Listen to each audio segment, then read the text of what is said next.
Thank you for joining us today for our keynote lecture about reimagining narratives and the documentation of Africa's architectural landscapes, which is based on our experience as editors of a 7-volume publication on Africa's built environment and our latest project, an online network for architects and researchers devoted to the continent's urban and built spaces.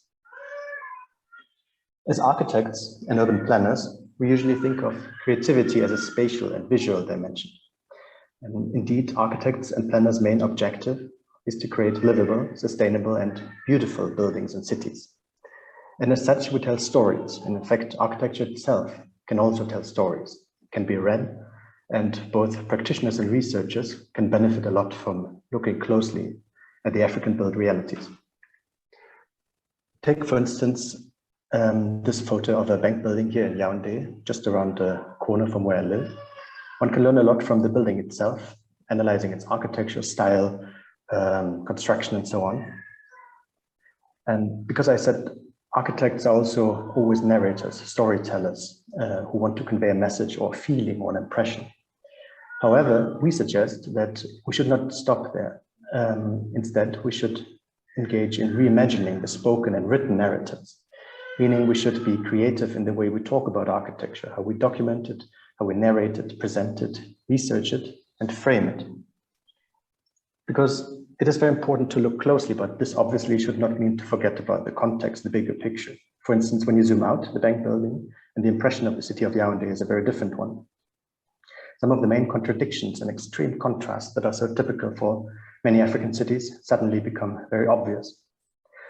But we don't want to talk about the fallacies of image framing today. Rather, we would like to share some thoughts on creativity and agency, both in Africa's contemporary architectural practice, and more importantly, at least for us, the architectural discourse and its relevance for the architectural canon or archive. Because both for planners practicing today, as well as current and future researchers, the architectural canon plays an important role, be it as reference for one's own work or simultaneously as a source and study object. That's why we're showing a small selection of recent projects in Sub-Saharan Africa here that are also featured in our book, to show the wide spectrum and the diversity of Africa's creative work. And as I said, we can read these buildings, their depiction, their style, construction, context, and so on. And naturally, one can be critical of some of these projects. For instance, could be said that it's just a shiny, fancy skyscraper, and is this really what Africa needs? But besides the fact that even such controversial projects can also have potential and importance for speculative narratives, our question would be, what role and what obligation do architects and planners have beyond their spatial creations as archivists? What role can architects play in documentation?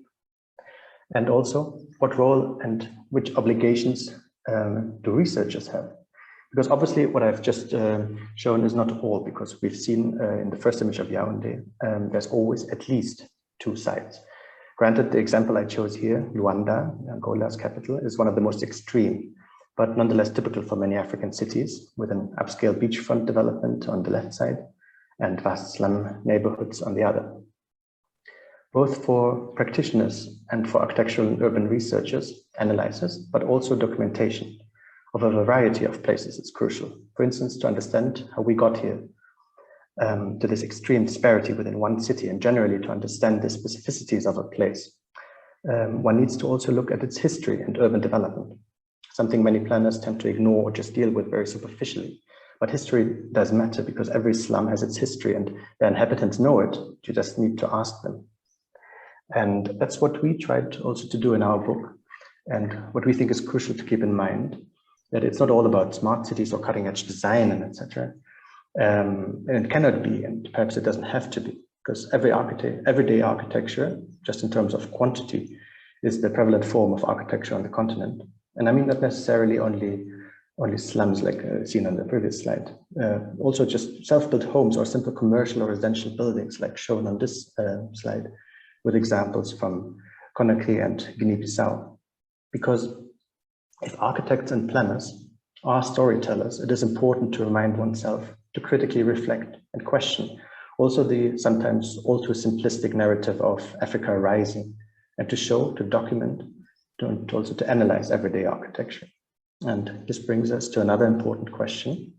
These quarters, these neighborhoods, and these houses shown here are mostly built by their inhabitants themselves, and it is therefore necessary to keep in mind and to showcase the agency, not just of architects and planners, but of everyone involved.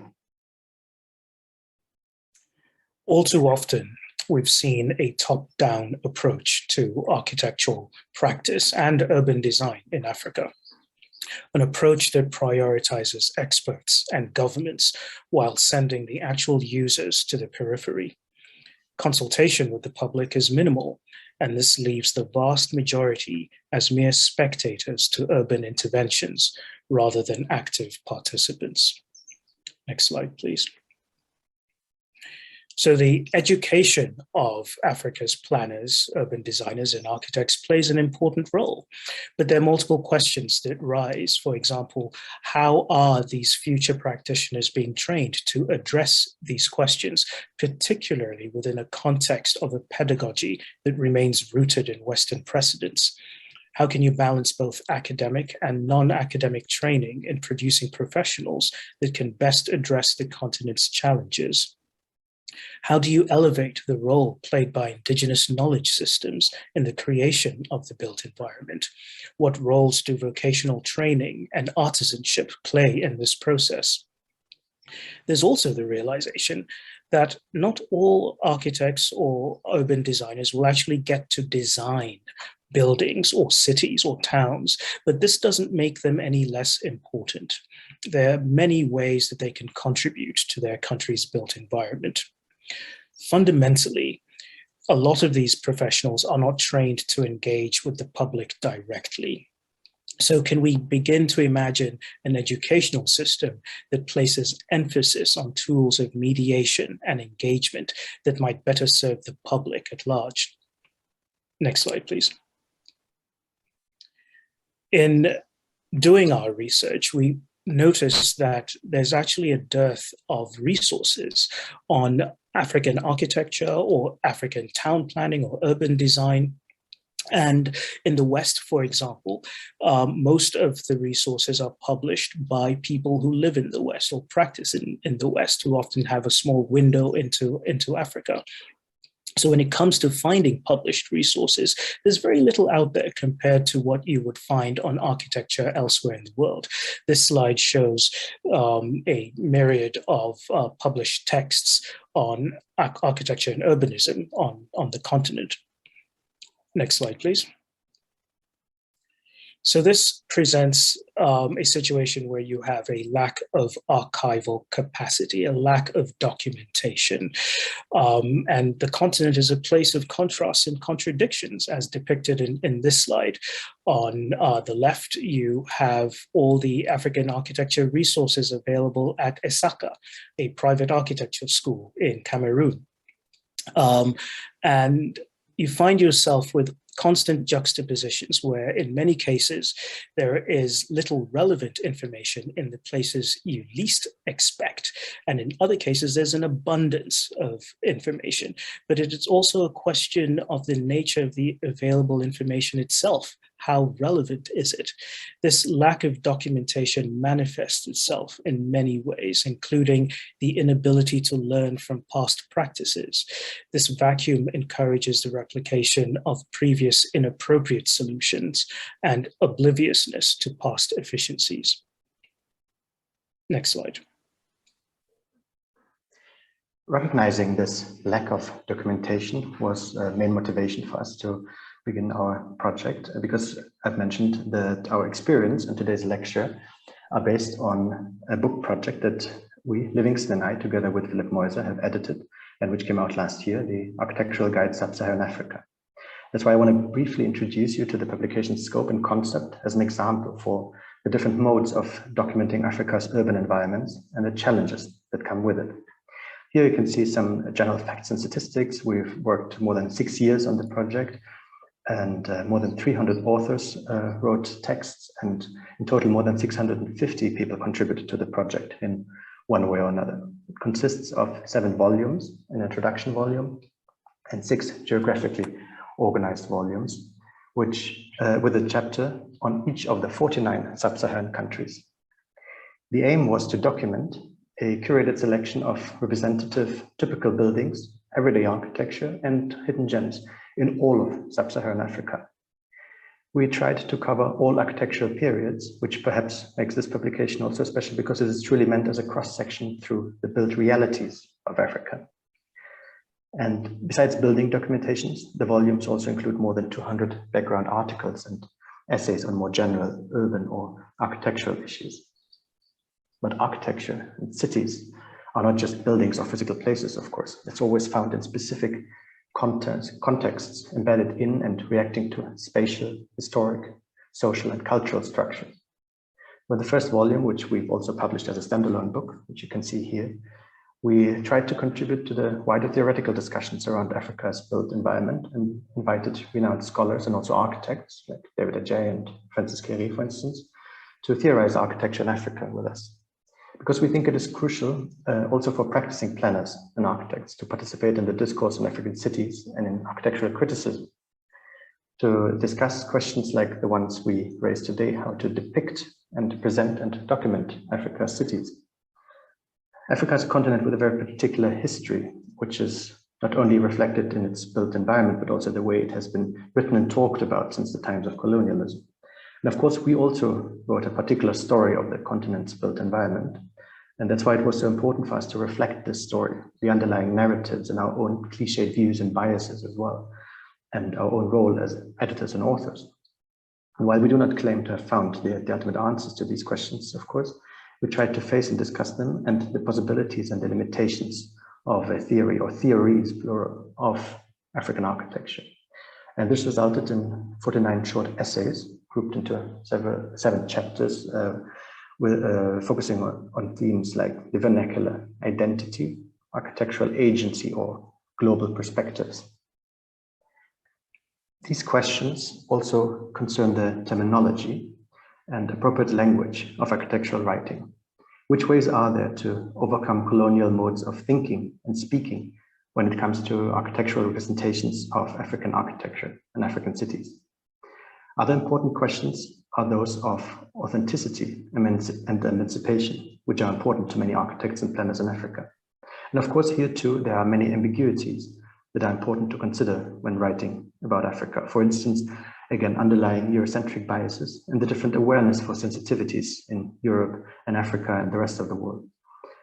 And just as an example, here you can see the university building in Conakry, built in the 1960s spirit of emancipation and liberation, just after independence from French colonial rule, with a mosaic celebrating Black Prometheus, who broke the chains of colonialism.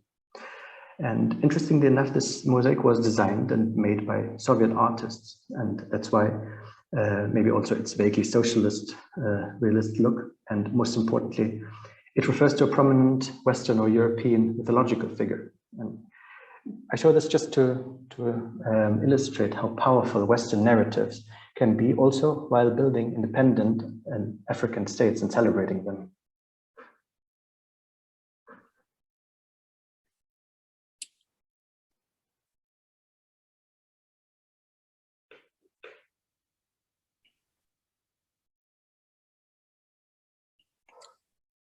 In trying to depart from the West as a point of reference, we looked at where contemporary architects and planners can draw inspiration from.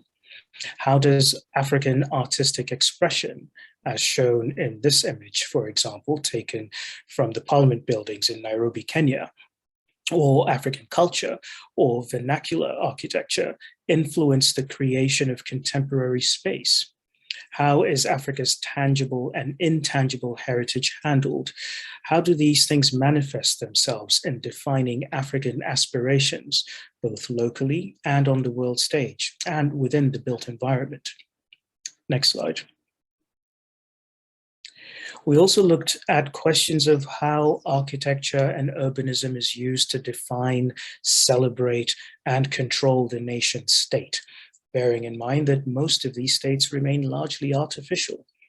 And along those lines, what role does design play in defining authentic emancipation that leaves behind old tropes but doesn't exclude them either?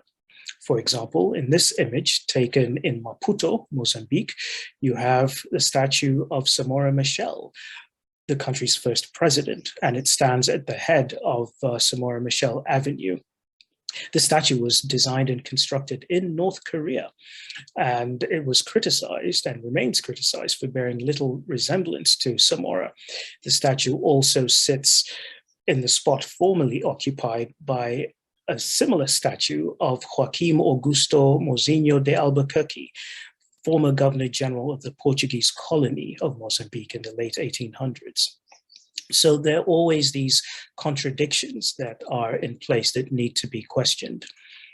Next slide, please. Fortunately, we now have multiple online resources that discuss and present issues regarding architecture and urbanism in Africa, presenting a multitude of views and opinions. And this is just a small example of some of those resources. Next slide. Adil and I are currently working on adding to these resources with the upcoming Africa Architecture Network. This is in development right now, and we hope that it will bring together all the experts who worked on the architectural guide Sub-Saharan Africa and others into one online platform to foster increased engagement, both internally and within the general public. Next slide. Africa's population is expected to roughly double to 2 billion people by the middle of this century. That's almost 1/4 of mankind. The vast majority of these people will live in African cities. And by the end of this century, 5 of the world's 10 most populous cities will be in Africa, with Lagos, Kinshasa, and Dar es Salaam holding the top 3 spots. So the problems created by Africa's rampant urbanization are amongst the most important challenges of our time. They also represent one of the greatest opportunities and responsibilities. This requires the revamping of the role of urbanism, the role of architecture, to depart from being a service for the elite or private sector to becoming a champion for the public good, by designing and building resilient and place-specific sustainable infrastructures, reinventing urban environments to enhance livability, inclusivity, and enable sustainable lifestyles, finding effective and efficient ways to feed and fuel cities, finding ways to meet the economic challenges associated with these transitions, and forming new and engaged partnerships in encouraging leadership, cooperation, and lifelong learning. How Africa deals with urbanization will reshape how the world works. And if we are successful in this approach, African cities will become responsive and supportive to people's needs by adding value and dignity to the human experience and become case studies for the rest of the world to follow. Next slide. And that concludes this keynote. We would like to thank you for your time